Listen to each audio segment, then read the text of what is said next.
Naxçıvanda 49 yaşlı Fərzalı Behbudovun qətli ilə bağlı məhkəmə araşdırması hadisənin maraqlı detallarını üzə çıxarıb. Yaşıl Media Qafqaz.info-ya istinadən xəbər verir ki, ağır cinayətin qəhrəmanları 20 illik dost olublar. Fərzalı Rəhman Bayramovdan 10 yaş balaca olsa da, gənc vaxtlarından dostluq ediblər. Onlar mütəmadi olaraq bir-biri ilə görüşüb, ailəvi qonaq gedib gəliblər. Son görüş də elə yeyib-içmək üçün təşkil edilib. Məclis Rəhmanın evində baş tutub. İstintaq materiallarında yazılandan və məhkəmədə danışılanlardan məlum olub ki, həmin gün Fərzalı ilə Rəhman xeyli içki qəbul edib, tam sərxoş vəziyyətdə olublar. Bu məqamda Rəhman Fərzalıdan bir ədəd siqaret istəyib. Elə bu istək onların mehriban dostluğunun sonu olub. Fərzalı üzünü turşudaraq Rəhmana cibinə siqaret al qoy dedikdən sonra mübahisə başlayıb.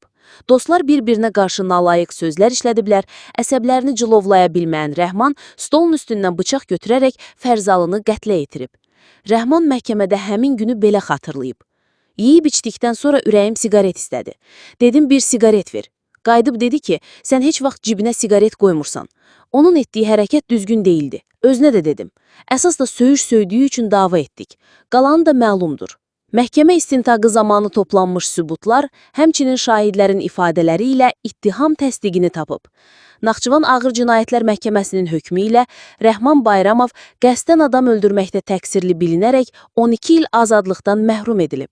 Ən son yeniliklərdən xəbər tutmaq üçün kanalımıza abunə olub, bildirişləri açmağı unutmayın.